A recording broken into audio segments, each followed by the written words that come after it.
అంజలి ఈ మధ్య ఓ కారు కొన్నది. ఖరీదైన స్కోడా కార్ ఆమె బహుమతిగా అందుకున్నదని పరిశ్రమలో విపరీతంగా ప్రచారం జరిగింది. ఆమె బాయ్ ఫ్రెండ్ కొనిచ్చాడని కొందరు, ప్రముఖ రచయిత కొనిచ్చాడని మరికొందరు అన్నారు.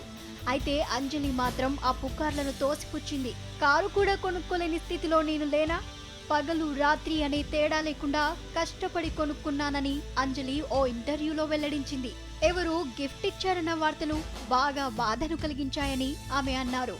సమయం లేక డిక్టేటర్ సినిమా పగలు, సరైనోడు రాత్రి చేశానని, 42 గంటలు నిద్రపోకుండా కష్టపడి షూటింగ్లో పాల్గొన్నానని అంజలి తెలిపింది. చిత్రాందాగ సినిమా కోసం అమెరికాలో -11 డిగ్రీ చలి ఉన్నప్పటికీ ఎన్నో ప్రయాసాల కోర్చి షూటింగ్ చేశానని ఆమె అన్నారు. ఇంత కష్టపడి డబ్బులు సంపాదించుకుని కారు కొనుక్కుంటే ఆ కష్టం తనది కాదని చెప్పడం ఎంతవరకు న్యాయమని అంజలి ప్రశ్నిస్తోంది. ఈ వీడియో గనక మీకు నచ్చినట్లయితే లైక్ చేయండి, కామెంట్ చేయండి, షేర్ చేయండి. బట్ సబ్స్క్రైబ్ చేయడం మాత్రం మర్చిపోకండి our YouTube channel plus TV. Thanks for watching.